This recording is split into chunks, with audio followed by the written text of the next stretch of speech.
Hi everyone, Brissel here from Marginalia and such, and today I'm going to be discussing my sort of tips and tricks, I guess, for carving out time to write. Now, if you've been following me on the blog, or if you maybe saw any of my old Vimeo vlogs, which were short-lived, so you're not missing out on much, you will know that I've been working on a few major projects for the last few years. The one I'm currently focusing on is Anuna, which is a fantasy adult novel, sort of urban fantasy, sort of high fantasy. It's a really genre blending kind of work.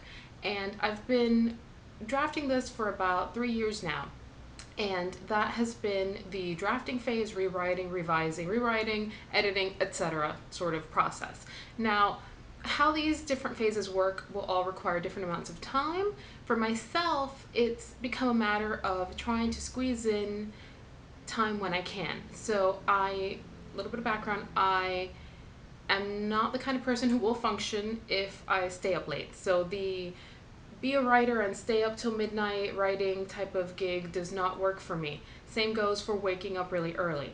I do work, I have a 9 to 5 flexible schedule, but I do have an 8 hour a day work schedule.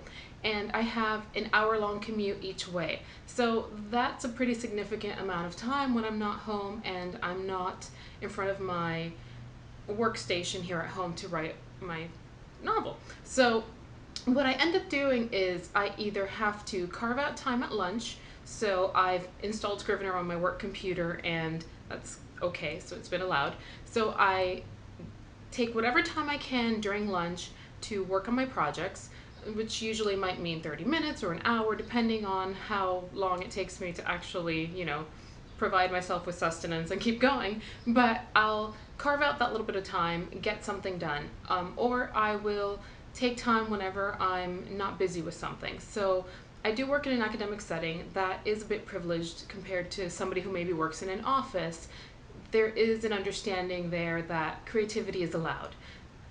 I am encouraged to do writing projects and work on creative works, so it's not frowned upon that I use this time to do this. I don't cut into my work time. If I have work projects, I'm obviously getting my work projects done, but there's always a little bit of time at the end of the day, also right before I'm about to go home, where maybe I've wrapped up all my work projects and I've got an extra 30 minutes, so I'll grab those 30 minutes and I'll use them productively. Same goes for when I'm on chat. So I work in a library and we do have chat hours scheduled. So there's an hour when I am staring at a computer waiting for somebody to ask a question. So there are times when I am using my other screen to write whatever I'm working on. So taking what time you have is important if you're serious about writing. And that will look a little different for everyone depending on your schedule, your workflow, your family needs, what have you. Now, that being said, I also function on the philosophy of small assignments. Now, that is something I kind of stole from Anne Lamott, and in Bird by Bird, she describes this process of assigning herself small tasks to get her writing done. So rather than thinking of the big picture project or the overwhelming, all encompassing work, you think of it in the small chunks that you can manage. So for me, that means usually thinking in terms of scenes and chapters. So Anuna right now is a 23 chapter work that I am actively rewriting and revising, fourth draft. And that is overwhelming to think about. So thinking of this thing as 23 chapters that I need to get done can make me feel entirely, just torn down. So what I do instead is I break it up. So I assigned myself the task of completing the latest revision within about 4 months. Now that is reasonable for my writing rate. I know how quickly I can write, I know how quickly I can edit, I know how my words flow. So your time may look different. Your time may require a year, it may require 2 years. Kitty cat is very intrigued, so those are the bells you hear. There she goes. So that will depend on your own process, your own understanding of how you write. So everybody's a little different. Whether or not it takes you that long, whether it takes you less time, totally up to you. There's no right way or wrong way of writing. It's just about getting down and writing.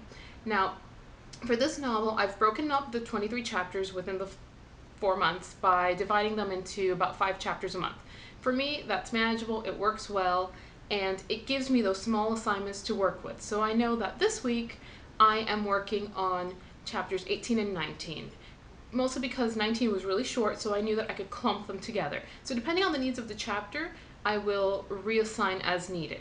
Now when I'm going through, what I normally do is I'll take the chapter, and so here's chapter 19. I'll take it, and before I start writing, I will reread. Now I usually do a full read through before starting a draft, and then as I go through, I'll take those 5 chapters, read them again, give myself notes, and I use a different notebook for every draft. So this is the notebook for this draft. I'll write out exactly what I need to do. Now these are kind of like in a rough outline form. I don't give myself details because I know that I won't read them. So for myself, putting too much work into the pre-writing or planning or outlining, it doesn't work because I never go back to it. I just kind of keep going. But having this rough, general keyword sort of structure for me really works. Now I also will, I've started recently highlighting, and for this draft it's worked very well. I'll use yellow to highlight where I need to work on details, and green to tell myself that major plot changes have to happen. So that will go both into the notebook and into the draft. This one's not so messy. Chapter 19 was actually pretty clean. That's why it's so quick to go through. But this will look differently depending on the chapter. So the greens will tell me you've got some serious work to do here, and that'll help me figure out how long my small assignment will take. The yellow is more, you need some background, you need some setting, add a little detail here and there. So that is how I structured that project. Now another way that I keep myself on task is the sticker method. Now I believe I first read about that probably on Susan Denard's blog, but it may have been Susan Denard through somebody else. But at some point historically within the last couple of years, I read about a young adult writer using the sticker method, and it kind of stuck. It was easy. I have lots of stickers because my mother used to work at an elementary school, so the number of smiley face stickers is quite large. So here is April, and what I normally do is I tell myself when I'm starting the project and when I'm finishing it. And this is just so I can kind of like keep charge of those small victories, so that when I'm absolutely mired in a chapter and think that the world is going to end and I'm not going to get anywhere, I can look back and see my progress. So the stickers are all the little victories I've assigned myself. If I take a break, I write it down, I tell myself why. If I have to take a couple of days off because the chapter is really messy and it's going to take longer to think about how I'm going to work on it, I'll note that down as well. So I kind of just tell myself what I've been doing so that as the year goes through, I can flip through this and sort of feel a sense of accomplishment. Like, well, maybe I didn't finish the entire thing yet, but look how far I've come. And that works really well for me.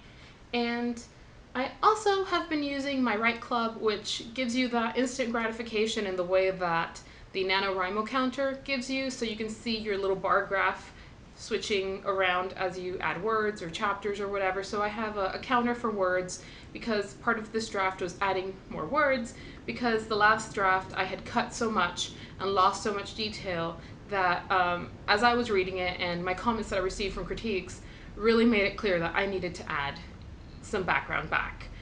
I just needed to develop it further, I needed to make it relevant to the plot. So this draft has really been about adding back and developing. And that's been going fairly well. So I have one counter that is just how many words I've added back to the story, so I can keep track of where I am word count wise. Now Scrivener obviously has a thing that tells you your targets, so that's also useful, but I find that I don't rely on it as much. It doesn't give me the super punch of the My Write Club graph thing, so it just depends on how you work and what makes sense to you. But those are some of my ideas and suggestions. Leave me a thumbs up if you like this video. Go ahead and hit subscribe. I will probably be posting videos like this every Friday, and different themes, different topics.